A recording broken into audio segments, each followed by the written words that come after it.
Water. It's life's most basic need. But there's a water crisis in our world right now. Seriously, a crisis. Nearly 1 billion people live without clean drinking water. It's happening all over the world, especially in developing areas of sub-Saharan Africa, Southeast Asia, and Latin America. It's a water crisis because it starts with water. But water affects everything. Education, health, poverty, and especially women and children. Let's look at a family caught in the water crisis. It's likely they live on less than $1 a day. When they're thirsty, they can't just turn on the faucet for a nice cold glass of water. They don't have a faucet. Instead, the women and children go off to collect water. Many walk up to 3 hours a day to the nearest swamp, pond, or river to gather water that's been sitting out in the open, exposed to all kinds of germs.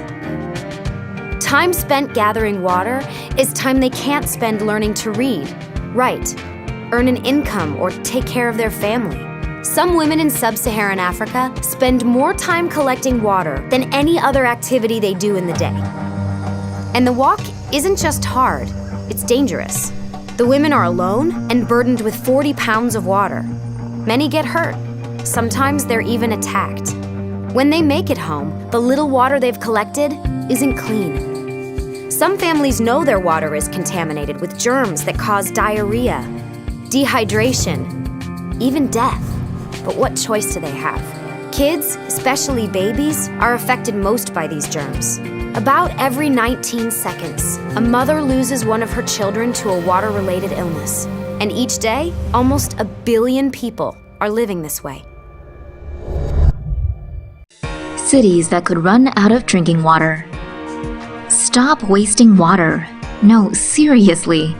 As global freshwater supplies become scarce, several major cities across the world could run out of drinking water, like Cape Town. Sao Paulo experienced a drinking water crisis in 2015 when its main reservoir fell below 4% capacity and also had reservoir issues in January of 2017. Bangalore's growing property market and tech industry have outpaced the city's ability to manage water and sewage systems. The city's water pipes also lose half its drinking water to waste. Beijing will increasingly struggle to meet its water needs in the future. Figures from 2015 showed 40% of the city's surface water was so polluted it was not even suitable for agriculture or industrial use.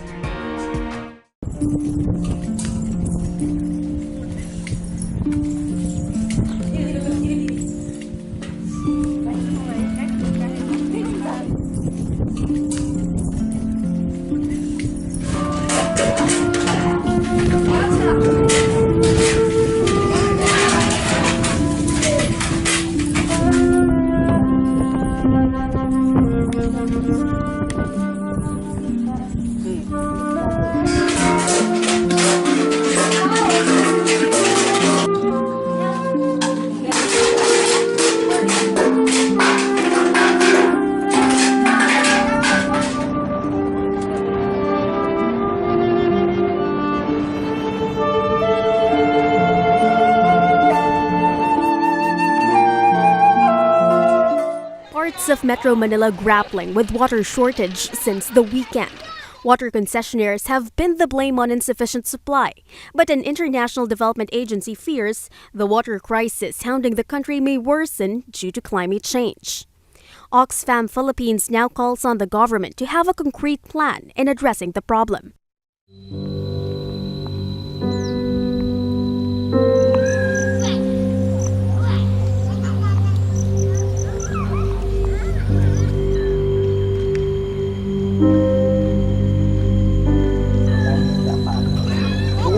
Wala kami makuha mga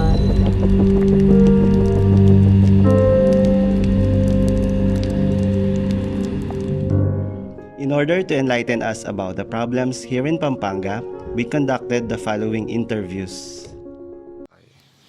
Ako si Luis D. De Luna,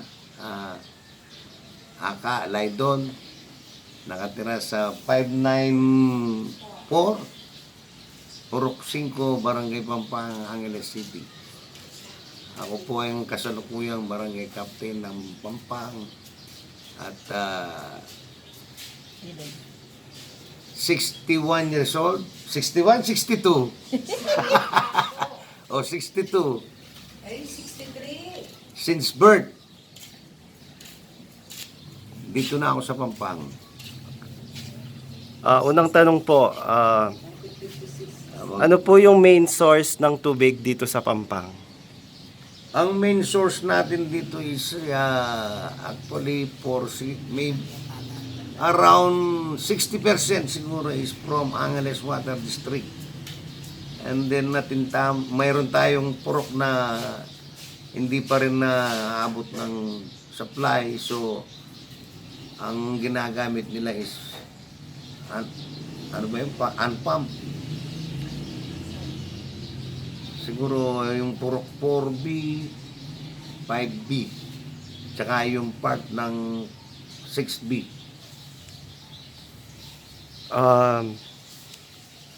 Ano po masasabi nyo sa quality ng tubig na ginagamit dito? So parang quality naman ng Angeles Water District is masasabi kong potable kasi all year may time na ang City Health mismo ang nagtitest ng so pwede natin sabihin potable water. Nagkakaroon po ba ng problema sa tubig dito sa barangay? Hindi natin maiwasan minsan yung hindi pagkakaroon ng problema, lalong-lalo na ang panahon ng summer. Kasi alam naman natin na pagka tag-init, parang mismong sila ang kinokontrol nila yung output. Kasi minimize nila yung pagka-shortage. Kailan po usually nangyayari to? Yun nga, most of the time mga summer na nangyayari yan. Personally po, kayo po, ano po yung ginagawa nyo para ma-address yung problem? Well, ang namin is tie up kami rin ng Water District ng Angeles. Tapos yung information dissemination ginagawa rin namin, tinuturuan ng mga kabarangay para magtipid sa tubig o yung tamang pamaraan na tulad ng minsan naglalaba, continuous yung flow ng tubig. So, isang paraan para magkaroon ng idea yung mga tao at para magkaroon ng conservation. Yung mga programa po ng barangay, paano po nai-inform yung mga tao? Tulad ngayon, medyo high-tech na tayo through barangay information and then yung ng mga purok leaders natin, yung bawat purok ay na-inform, binibigyan ng information in regards kung paano nga mag-save ng tubig. At natuturuan din natin kung may limbawa, may leak, pwede nilang i-info yung barangay. Ang barangay ang mag-i-inform sa water district for immediate repair. May mga tips po ba kayo how to conserve water sa pag-reuse, pag-clean ng water? Kasama na yun sa mga dissemination na nagbibigay ng impormasyon sa mga kabarangay natin. Yung tulad ng may leak, tapos yung kung paano nila re-reuse, recycle, tulad ng pinaglaban, pwedeng pandilig ng halaman o panglinis ng kanal para at least na nakoconserve nila yung tubig. Thank you po. Ako po si Cheryl Olivas, 43 years old, nakatira sa Barangay Pangpang, Purok 5. 23 years na po akong nakatira dito. Ano po yung source of water nyo dito sa Pampang? Ngayon po sa Angeles Water District po kami kumukuha. Meron po ba kayong other source ng tubig? Sa poso po, sa mga poso ng kapitbahay, yun. Sa palagay nyo po, anong masasabi nyo sa quality ng water na ginagamit ninyo? So far naman po, okay naman, malinis, minsan po ginagamit namin pang inom, tsaka panluto. So, okay naman po. Nagkakaproblema po ba kayo sa tubig dito? Minsan po pag Sabado, Linggo, mahina po kasi usually siguro yung mga naglalaba, tsaka pag summer. Sa palagay niyo po, ano yung dahilan? Bakit umihina yung tubig?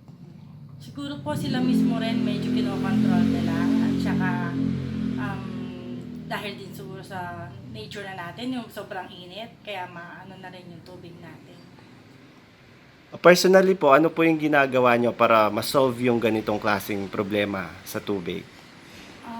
Ako po, pag gabi, nag-iipon na po ako sa mga balde para kung kinabukasan mahina, meron na po akong magagamit o meron na akong nakahimbak. May programa po ba ang barangay tungkol dito? Opo, meron po siya. Through online din po kasi meron po silang Barangay Information Center sa online po. Tapos po, yung mga purok namin, pinupuntahan po yung mga bahay-bahay na announce at saka yung pong service ng ambulansya. Umiikot po siya sa buong barangay para i-announce po na halimbawa bukas mawawala ng tubig. Ngayon pa lang po, a-announce na po nila para mag-imbak kami. May tips po ba kayo how to conserve yung tubig? Opo, tulad ng pag-iipon muna ng tubig, tapos yung pinaglabahan, pwedeng panlinis din ng pagmap sa bahay, paglinis ng kanal, pag-iipon ng tubig sa ulan para panlaw ng plato, o kaya pag sobrang init, yung mga halaman, doon din pandidilig. Salamat po. Thank you po. Ako'y Renato Sikat, manok nangang kining Ayala, Magalang, Pampanga. Manibatan niyang 1981, kiti na ko menok nangan. So, anong panahon na ito, maging kagawad ko hanggang 5 banwa. Kaya na itang 2002 hanggang 2007, akong kapitan kayang barangay ini. So, kaya pa kung naging kapitan, naging barangay secretary ko, 5 banwa, at kay ba't ni kasalukuyan, tinagal kong pasibay kasing kagawad, alo na akong chairman ng kasalukuyan. So, ayan, itang problema ni Kenda nung noya manibatin kaya kaming source of water ni Kenny, spring niya primero. Spring niya, mabilog barangay, anyang panahon na ita sa supplyan na kami, yung paglinis na rin tao, yung paneseda, pero inuman, de makahingi naman kasi open kaya, open yung wala mo, maka-open niya yung alayang takap sa bayamo sa Batanjang semento. Then ang kaya ganito, yung panahon na ito, lipin manikwake yan, anyang merakal no rin tawang yung panahon na ini, may inain danum kasi dakal nang gagamit, may nasira ne, potang masira yo, ikeng barangay, so solusyonan niya, mantum keng pondo, ng makanan po atang mga paklil retang tubo no, manyag keng kareng politiko, patang kaya ikeng gawa kanita ikeng barangay. O patang kaya kanita, patang alam power, siyempre rin keng baba, yan o mirasang genda numayta. Karamihan ginawa na lang kay sarili dang bomba, natang manuandang diffwell kaya, dragon.